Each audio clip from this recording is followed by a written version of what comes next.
बुधवार को देश के क्रांतिकारी पत्रकार और स्वतंत्रता संग्राम सेनानी गणेश शंकर विद्यार्थी को उनके जन्मदिन के अवसर पर दीप जलाकर याद किया गया। गणेश शंकर विद्यार्थी संगठन, हम फाउंडेशन, चरण पादुका समिति एवं स्वतंत्रता संग्राम सेनानी उत्तराधिकारी संगठन के द्वारा छत्रसाल चौक पर एक कार्यक्रम का आयोजन किया गया। इस कार्यक्रम में कलेक्टर संदीप जीआर, नपाध्यक्ष ज्योति सुरेंद्र चौरसिया, भाजपा नेता शशिकांत अग्निहोत्री, शंकर सोनी, सुरेंद्र अग्रवाल, इस्कॉन मंदिर समूह के संकीर्तन मंडल की सदस्य शिवानी चौरसिया, प्रभा वैद्य, हम फाउंडेशन के मनीष दोसाज, एडवोकेट वीरेंद्र कुमार श्रीवास्तव, अरुण राय, राजेश गुप्ता, प्रवीण गुप्त, सौरभ तिवारी, ब्रजेश अग्रवाल, एडवोकेट आनंद शर्मा, अवनींद्र खरे,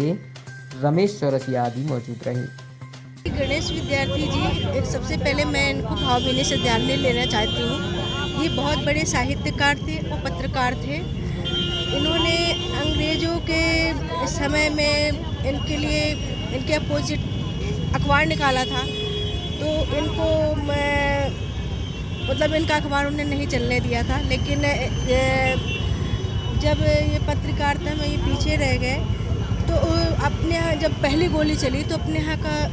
जो थे उन्हें गोली लगी, तो इन्होंने अंग्रेज़ों के खिलाफ़ निकाला। उसी माध्यम से अपने भारत में इनका प्रचार प्रसार हुआ और उनकी श्रद्धांजलि में हम लोगों ने स्वतंत्रता संग्राम सेनानियों के उसमें दीपक जलाया, सबको भावभीनी श्रद्धांजलि दी और उनको मैं बार बार कोटि-कोटि नमन करती हूँ। जो चरण पादुका के बारे में भी और इन सभी चीज़ों को हमें जानने में जो बुंदेलखंड के जलियांवाला ही कहलाता है,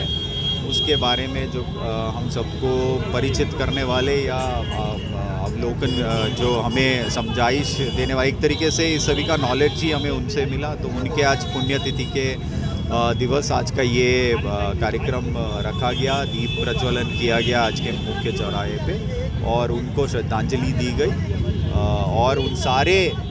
वीर सेनानियों का एक तरीके से हमने श्रद्धांजलि और नमन किए आज के दिन। निश्चित रूप से हमारे जो स्वतंत्रता संग्राम सेनानी रहे हैं शंकर विद्यार्थी जी, उनके द्वारा निश्चित रूप से एक तो बड़े पत्रकार भी थे। जब उन्होंने इस क्षेत्र के बाद हमारे देश में उस समय बड़े संघर्ष का समय था, उस समय उन्होंने निश्चित रूप से स्वतंत्रता, हमारी जो देश की स्वतंत्रता, उसमें भी उनका बड़ा अहम योगदान है। उनके आज के इस अवसर पर निश्चित रूप से हम सभी ने, संपूर्ण समाज सेवियों ने और निश्चित रूप से हमारे कलेक्टर साहब, नगर पालिका अध्यक्ष, सभी लोगों ने दीप प्रज्वलित करके उनको श्रद्धांजलि अर्पित की है और उनके साथ साथ सभी शहीदों को भी आज श्रद्धांजलि अर्पित की है निश्चित रूप से। और जो हमारे उसके साथ साथ एक और भी अहम था कि चूँकि उन्होंने एक स्वतंत्रता के साथ साथ हमारे देश को भी एक पत्रकार जगत में भी बड़ा नाम दिया है, तो निश्चित रूप से उन सभी को हमने नमन किया है और उनके दीप प्रज्वलित करके उनको याद किया है।